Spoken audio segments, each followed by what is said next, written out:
ಈಗ ರೈತರಿಗಾಗಲಿ ಒಂದು ಹಳ್ಳಿಯಲ್ಲಿ ಹೋಗ್ರಿ ನೀವು, ರೈತರು ಹೇಳ್ತಾರೆ ಇವತ್ತು ನಮ್ಮ ಹೊಲಕ್ಕೆ ಯಾರು ಕೆಲಸಕ್ಕೆ ಬರ್ತಾ ಇಲ್ಲ, ಇವರು ಫ್ರೀ ಆಗಿ ಕೊಡ್ತಾ ಇರೋದ್ರಿಂದ ನಿರುದ್ಯೋಗ ಹೆಚ್ಚಿಗೆ ಆಗತ್ತೈತಿ, ಯಾರು ಕೆಲಸಕ್ಕೆ ಬರ್ತಾ ಇಲ್ಲ, ಬಸ್ ಫ್ರೀ ಬಿಟ್ಬಿಟ್ಟಿದ್ದಾರೆ, 2,000 ಕೊಡ್ತಾ ಇದ್ದಾರೆ, 10 ಕಿಲೋ ಅಕ್ಕಿ. ಇದಲ್ಲ ಅಭಿವೃದ್ಧಿ, ದೇಶ ಅಭಿವೃದ್ಧಿ ಆಗಬೇಕು, ನಾವು ಅಭಿವೃದ್ಧಿ ಆಗಬೇಕು. ಮೊದಲೊಂದು 500-600 ರೂಪಾಯಿ ದುಡಿದಿದ್ವಿ, ಈಗ ಒಂದು 100-150 ರೂಪಾಯಿ ದುಡಿಯತ್ತಿಲ್ಲ ಸರ್. ಇವೆಲ್ಲ ಮಾಡಬಾರ್ದ್ರಿ, ಅಭಿವೃದ್ಧಿ ಮಾಡಲಿ. ನಿರುದ್ಯೋಗ ಭಾಳ ಸೃಷ್ಟಿ ಆಗೈತಲ್ಲ, ಅದನ್ನು ಉದ್ಯೋಗ ಕೊಡಲಿ. ಅದನ್ನು ಬಿಟ್ಟು ಇವ್ರು ಏನು ಮಾಡ್ತಾರೆ, ಫ್ರೀ ಕೊಟ್ಟು ಮತ್ತೆ ನಿರುದ್ಯೋಗ ಮತ್ತೆ ಜಾಸ್ತಿ ಮಾಡ್ತಾ ಇದ್ದಾರೆ. ಏನು ಒಂದು ತಿಂಗಳು ಬರ್ತಾವೆ, ಒಂದು ಬರಂಗಿಲ್ಲ, ಅವೇನು ಕಾಯಂ ಬರ್ತಾವೆ, ಯಾರು ಬಂದೇ ಇಲ್ಲ. ಹೆಚ್ಚು ಶ್ರೀಶೈಲ್ ಭಾಳ ಅನುಕೂಲ, ಭಾಳ ಸಮಸ್ಯೆ ಆಗಿಬಿಟ್ಟದ್ರಿ. ನಮ್ಮ ಹತ್ರ ಡೈಲಿ ಅವಾಗ 400-500 ರೂಪಾಯಿ ದುಡಿತಿದ್ದೀವಿ, 200-300 ಆಗೋದು ವಜ್ಜೆ ಆಗಿಬಿಟ್ಟದ ನಮಗೆ. ಹಿಂಗಾಗಿ ಭಾಳ ಸಮಸ್ಯೆ ಅಂದರೆ ಡೈಲಿ ಅದಾಣೆ ಬಾರ, ಯಾರು ಪ್ಯಾಸೆಂಜರ್ ಕೇಳಿದ್ರು ಹತ್ತದೇ ಇಲ್ಲ, ಆ ಕಡೆ ಮುಖಾಮು ಮಾಡ್ಕೊಂಡು ನಿಂತ್ಬಿಡ್ತಾರೆ. ಹಿಂಗೆ ಸಮಸ್ಯೆ ಆಗಿಬಿಟ್ಟದ ನಮಗೆ.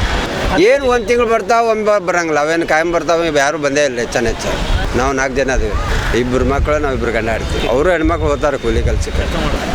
ಹಿಂಗಾಗಿ ಸಮಸ್ಯೆ ಆಗ್ಬಿಟ್ಟದ್ರೆ ನಮಗೆ ಪಾಪ. ಅದ್ರ ಮೇಲೆ ದುಡ್ಕೊಂಡು ಆಟೋ ಬಂದಾರೆ, ನಮ್ದು ಮತ್ತೇನೇ ಇಲ್ಲ ಬರೋಬಿಟ್ಟೆ ಗ್ಯಾಸ್. ಹೌದ್ರಿ ಸರ್, ಅವ್ರು ಖಾಸಗಿ ಗಾಡಿದು ಸ್ವಲ್ಪ ಬಗ್ಗೆ ವಿಚಾರ ಮಾಡಬೇಕಾಗಿತ್ತು, ಅದ್ರ ಬಗ್ಗೆ ವಿಚಾರ ಮಾಡಿಲ್ಲ ರೀ. ಖಾಸಗಿಗೆ ಎಲ್ಲರೂ ಫ್ರೀ ಹತ್ತುದ, ಲೇಡೀಸ್ ಜೆಂಟ್ಸ್ ಎಲ್ಲ 2 ವೀಲರ್ ಥರ ಅವ್ರು ಹೋಗ್ಬಿಡ್ತಾರೆ ರೀ ಗಾಡಿ ಒಳಗೆ. ಆ ಹತ್ತುದ ಇದು ಲೇಡೀಸ್ ಅವರೇ ಬಸ್ ಬರಲಿಲ್ಲ ಅಂದ್ರೆ ನಾವೇನು ಮಾಡೋದ್ರಿ, ನಮ್ಗೆ ಉದ್ಯೋಗ ಇಲ್ದಂಗೆ ಆಗ್ಬಿಟ್ಟೈತಿ. ಬಸ್ ಸ್ಟಾಪ್ನಾಗ ಕೇಳಿದ್ರೆ ನಮ್ದು ಆಧಾರ್ ಕಾರ್ಡ್ನಾಗ ಹೋಗ್ತೀವಿ ರೀ ಅಂತಾರೆ ರೀ. 150-200 ರೂಪಾಯಿನೂ ಆಗತ್ತಿಲ್ಲ ಸರ್. ಬರೀ ಅಡ್ಡಾಡೋದು, ಅಲ್ಲಿ ಬಾಡಿಗೆ ಸಿಗ್ತೇವಂತ ಅಲ್ಲಿ ಅಡ್ಡಾಡೋದು, ಇಲ್ಲಿ ಅಡ್ಡಾಡೋದು, ಅದು ಗ್ಯಾಸಿಗೆ ದುಡ್ದು ಮನೆ ಖಾಲಿ ಹೋಗೋದಾಗೈತೆ. ಮನೆ ಒಳಗೆ ಏನು ಸಾಲಾರಿಗೆ ಯಾರ ಕಡೆ ಇಸ್ಕೊಳ್ಳೋದ್ರಿ, ಏನಾರ ಮಾಡೋದು, ಮತ್ತೆ ದುಡೋದು, ಮತ್ತೆ ಕೊಡೋದು, ಇದೇ ಜೀವನ ಆಗೈತೆ ಸರ್. ಮಗ ಈಗ ಡಿಪ್ಲೊಮಾ ರೀ, ಅವ್ನ ಫೀಸ್ ತುಂಬಕ್ಕೆ ಸದ್ಯಕ್ಕೆ ಆಗತ್ತಿಲ್ಲ ರೀ, ಇದು ಬಾಡಿಗೆ ಕೊಡೋಕೆ ಆಗತ್ತಿಲ್ಲ ರೀ ಸರ್. ಅಷ್ಟು ಸಮಸ್ಯೆ ಆಗ್ಬಿಟ್ಟೈತೆ. ನಮ್ಮ ಧಾರವಾಡ ಸರ್, ಸಿದ್ದರಾಮಯ್ಯ ವ್ಯವಹರಿಸಿ ಬಂದವ್ರು ಅವತ್ತಿಂದ ಸಮಸ್ಯೆನೇ ಐತೆ. ಮೊದಲೊಂದು 500-600 ರೂಪಾಯಿ ದುಡಿದಿದ್ವಿ, ಈಗ ಒಂದು 100-150 ರೂಪಾಯಿ ದುಡಿಯತ್ತಿಲ್ಲ ಸರ್. ಸದ್ಯಕ್ಕೆ ಒಂದು 100-200 ರೂಪಾಯಿ ಹಾಕ್ತಾರೆ, ಭಾಳ ವಜ್ಜಾಗಿದೆ ಸರ್. ಬೆಳಗ್ಗೆ 8ರಿಂದ ರಾತ್ರಿ 8 ಮಟ್ಟ ಸ್ಟಾರ್ಟ್ ಮಾಡ್ತೀವಿ. ಒಬ್ಬನ ಮೇಲೆ ದುಡಿಮೆ ರೀ, ಯಾರ್ದ ಕಡೆ ಸಾಲ ಇಸ್ಕೊಳ್ರಿ ಅವ್ರದ್ದು ಮರನೇ ದಿವಸ 4 ದಿವಸ ಅಥವಾ ಬಿಟ್ಟು ಕೊಡೋದು. ಬಟ್ಟೆ ಬಡ್ಡಿಲಿ ತಕೊಂಡ್ರಿ, ತಕೊಂಡು ಮಾಡ್ಕೊಂಡು ನಡೆಸೋದ್ರಿ ಜೀವನ. ಬಿಸ್ನೆಸ್ ನೋಡ್ರಿ ಸರ, ಯಾವ ಬಿಸ್ನೆಸ್ಗೂ ಇದು ಮಾಡಿಲ್ಲ. ಹಮಾಲಿ ಅವು ಮಾಡ್ತೇವೆ, ಮತ್ತೇನೈತೆ ಇದು ಮಾಡ್ತೇವೆ. ಇವರು ಆಟೋ ಹೊಡಿತಾರ, ಹಿಂಗದ ಇದ್ರಾಗ ಇದು ಅಲ್ರಿ.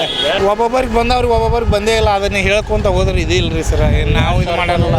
ಬಂದಿಲ್ಲ, ರೇಷನ್ ಅಕ್ಕಿ ರೊಕ್ಕನೂ ಬಂದಿಲ್ಲ ಸರ್. ರೇಷನ್ ಅಕ್ಕಿನೂ ಕೊಡೋದು 5-5 ಕೆಜಿ ಮಾಡ್ಯಾರ್ರಿ. ಯಾವುದೇ ನೀವು ಅಭಿವೃದ್ಧಿಗೆ ಅವರು ದುಡ್ಡು ಸ್ಯಾಂಕ್ಷನ್ ಮಾಡ್ತಾ ಇಲ್ಲ. ಇವಾಗ ನೀವು ಬೇಕಾದ ರೆವೆನ್ಯೂ ಇಂಜಿನಿಯರ್, ಕಾಂಟ್ರಾಕ್ಷನ್ ಯಾವುದು ಹೋಗ್ರಿ, ನೀವು ಎಲ್ಲ ಡಿಪಾರ್ಟ್ಮೆಂಟಿಗೆ ಹೋಗ್ರಿ, ಯಾವುದೋ ನಮಗೆ ದುಡ್ಡು ಸ್ಯಾಂಕ್ಷನ್ ಆಗಿಲ್ಲ, ಬರ್ತಾ ಇಲ್ಲ ಅಭಿವೃದ್ಧಿ. ಇವ್ರು ಎಲ್ಲ ಒಯ್ದು ಗ್ಯಾರಂಟಿ ಇವ್ರ ಅಧಿಕಾರ ಬರೋ ಆಶೆಗೆ ಗ್ಯಾರಂಟಿ ಇದನ್ನ ದುರುಪಯೋಗ ಮಾಡ್ಕೊಂಡ್ರು. ಅಭಿವೃದ್ಧಿ ಮಾಡ್ಬೇಕ್ರಿ, ಇದು ನಿರುದ್ಯೋಗ ಸೃಷ್ಟಿ ಮಾಡೋದಾರ ಅವ್ರು.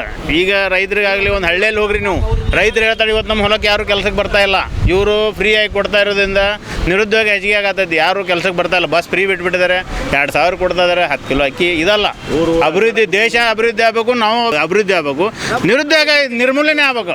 ಅದನ್ನು ಬಿಟ್ಟು ಇವರು ಗ್ಯಾರಂಟಿ ಕೊಟ್ಟು ಜನರಿಗೆ ಅಡ್ಡದಾರಿ, ಅಧಿಕಾರಿ ಬರೋ ಆಸೆಯಿಂದ ಈ ಥರ ಮಾಡಿದ್ರು ಅವರು. ನಮಗೆ ಯಾವುದು ಇಲ್ಲ, ದುಡಿಮೆ ಭಾಳ ಇದನ್ನಾಗೈತ್ರಿ, ಯಾರು ನಮ್ಮ ಆಟೋ ಕೈ ಮಾಡ್ತಾ ಇಲ್ಲ. ಈಗ ನಾವು ಒಂದು ಸೈಡ್ ಬಾಡಿಗೆ ಹೋದ್ರೂ ಇನ್ನೊಂದು ಸೈಡಿಂದ ಯಾರೋ ಒಂದು ಸೀಟ್ ಚಾರ್ಜ್ ಆಗಲಿ ಏನೋ ಆಗಲಿ ಅಂತೇಳಿ ನಾವು ಕರ್ಕೊಂಡು ಬರ್ತಾಯಿದ್ವಿ. ಇವತ್ತು ನಮ್ಮ ಆಟೋದ ಪರಿಸ್ಥಿತಿ ಅದಕ್ಕೂ ಬೇಡ. ಸಂಘಟನೆ ಮಾಡಿ ಹೋರಾಟ ಮಾಡಿದ್ವಿ ಸರ್, 2 ಸಾರಿ ಹೋರಾಟ ಆಗಿದೆ. ಹುಬ್ಬಳ್ಳಿಯಲ್ಲಿ ಮಾಡಿದ್ದೀವಿ, ಇಲ್ಲಿ ಧಾರವಾಡದಲ್ಲೂ ಮಾಡಿದ್ದೀವಿ, ಅದೇ ಅವರು ರೆಸ್ಪಾನ್ಸ್ ಮಾಡಲಿಲ್ಲ. ನಮ್ಮದು ಮಾಡಿದ್ದೀವಿ ಸರ್, ನಾವು ಗ್ಯಾರಂಟಿ ಕೊಡೋರು ಅದನ್ನು ನಾವು ನಿಲ್ಲಿಸಲ್ಲ ಅಂತ ಹೇಳ್ತಾರೆ. ಭತ್ತಕ್ಕೆ ಕೊಡಲ್ಲ, ನಾವೆಲ್ಲ ಹೇಳಿದ್ದೇವೆ, ನಾವೆಲ್ಲ ಮನವಿ ಕೊಟ್ಟಿವ್ರಿ ಸರ್. ಮನವಿ ಜಿಲ್ಲಾಧಿಕಾರಿಗಳು ಹೋಗಿ ಸ್ಟ್ರೈಕ್ ಮಾಡ್ತೇನಂದ್ರೆ ಅವ್ರನ್ನ ಎಬ್ಬಿಸಿ ದುಡ್ತಾರೆ ಇಲ್ಲಿ ಪೊಲೀಸರು ಮೊದ್ಲಕ್ರಿ. ಅವ್ರು ಅಂದ್ರೆ ಆಟೋ ಚಾಲಕರು ಅಂದ್ರೆ ಏನ್ರಿ ಒಂದು ಕೀಳು ಮಟ್ಟದಿಂದ ನೋಡ್ತಾರ್ರಿ. ನಮ್ಮ ಒಳಗೆ ಸಂಘಟನೆ ಇಲ್ರಿ, ಇದಕ್ಕೆ ಹಿಂಗೆ ಆಗ್ತದೆ, ಸಮಸ್ಯೆ ಆಗೈತ್ರಿ. ಈಗ ನೋಡ್ರಿ ಮಕ್ಕಳದ ಸ್ಕಾಲರ್ಶಿಪ್, ಸ್ಕಾಲರ್ಶಿಪ್ ಬಂದಿಲ್ರಿ. ಸ್ಕಾಲರ್ಶಿಪ್ ಈಗ ಸ್ಕೂಲ್ ಕಾಲೇಜ್ ಒಳಗೆ ಏನು ಹೇಳತ್ತಾರ್ರಿ, ನೀವು ಆಮೇಲೆ ಫೀಸ್ ಬಂದಿಲ್ಲ, ಗೌರ್ಮೆಂಟಿಂದ ಸ್ಕಾಲರ್ಶಿಪ್ ಬಂದಿಲ್ಲ, ನೀವು ಕಟ್ಕೋರಿ, ನಿಮ್ಮ ಅಕೌಂಟಿಗೆ ಬರ್ತೈತೆ ಅಂತಾರ್ರಿ. ಇನ್ನೂ ಸ್ಕಾಲರ್ಶಿಪ್ ಬರಾಕ ರೆಡಿ ಇಲ್ರಿ. ಈ ಸಮಸ್ಯೆ ಆಗತ್ತೈತ್ರಿ. 60 ವಯಸ್ಸು ಆದವ್ರಿಗೆ ಅವ್ರಿಗೆ ಫ್ರೀ ಕೊಡ್ರಿ. ಈಗ 2,000 ರೂಪಾಯಿ ಕೊಡ್ತಾರಲ್ರಿ, 60 ವಯಸ್ಸು ಆದವ್ರಿ ಅವ್ರಿಗೆ ಕೊಡ್ಲಲ್ರಿ, ಅವ್ರಿಗೆ ದುಡ್ಯಾಕೆ ಆಗ್ತಿರೋಂಗಿಲ್ಲ. ಈಗ ಎಲ್ಲ ಹೆಂಗಿದ್ದಾರಿಗೆ 3,000 ಕೊಟ್ಟನೆ 2,000 ಕೊಟ್ಟರೆ ಅವ್ರು ಇನ್ನೊಂದಿಟ್ಟು ಮೈಗಳಾಗ್ತಾರೆ. ಈಗ ಅದೇ ರೀ 900-1,000 ರೂಪಾಯಿ ಕೊಟ್ಟು ಸಿಲಿಂಡ್ರ್ ತೊಗೊಳೋದು ಅರ್ಧ ಮಾಡಲಿಲ್ರಿ, 500 ರೂಪಾಯಿ ಮಾಡಲಿ ಅಂಥ ಫ್ರೀ ಕೊಡಬೇಕು. ಬಸ್ ಅಡ್ಡಾಡೋದು ಫ್ರೀ ಕೊಟ್ಟು ಒಬ್ರಿಗೆ ಆಟೋದಾರಿಗೆ ಆತ್ರಿ, ಖಾಸಗಿ ಗಾಡಿಯಾರ ಆತು. ಇವತ್ತು ಭಾಳ ಕಠಿಣ ಪರಿಸ್ಥಿತಿ ಒಳಗದ. 32 ರೂಪಾಯಿ ಗ್ಯಾಸ್ ಇದ್ದಿದ್ದು ಇವತ್ತು 58 ರೂಪಾಯಿ ಆಗೈತೆ ರೀ ಲೀಟ್ರಿಗೆ. ಬಾಡಿಗೆ ಮಾತ್ರ ಕೇಳಿದ್ರೆ ಅಷ್ಟೇ ಕೊಡ್ತಾರೆ ರೀ. ಅಷ್ಟೇ ಇಷ್ಟಪ್ಪ ಬೇಕಂದ್ರೆ ಬಾ, ಬೇಡ ಬಿಡಂತಾರೆ. ಬೆಲೆ ಏರ್ತೈತೆ ರೀ, ಆಟೋದಾರಿಗೆ ಬೆಲೆ ಇರೋಂಗಿಲ್ಲ. ಅದೇ ಈಗ 10-15 ವರ್ಷ ಆತ್ರಿ ಆಟೋಡೆ ಆತ. ಅದೇ ರೇಟ ರೀ 60 ರೂಪಾಯಿ ಗ್ಯಾಸ್ ಆದ್ರೂ ಮಿನಿಮಮ್ ಚಾರ್ಜ್ 35 ರೀ. ಹಿಡಿತಾ ಇರಬೇಕು. ಇವರು ನಿರುದ್ಯೋಗ ಸೃಷ್ಟಿ ಮಾಡ್ಕೊಂಡು ಹೋಗೋರು. ನಾವು ವೈಯಕ್ತಿಕವಾಗಿ ಮನೆ ಕಟ್ಟೋ ದೂರ ಕನಸಿನ ಮಾತಾಗಿ ಹೋದ್ರಿ ನಾವು. ಇವೆಲ್ಲ ಮಾಡಬಾರ್ದ್ರಿ. ಅಭಿವೃದ್ಧಿ ಮಾಡಲಿ. ನಿರುದ್ಯೋಗ ಭಾಳ ಸೃಷ್ಟಿ ಆಗೈತಲ್ಲ, ಅದನ್ನು ಉದ್ಯೋಗ ಕೊಡಲಿ.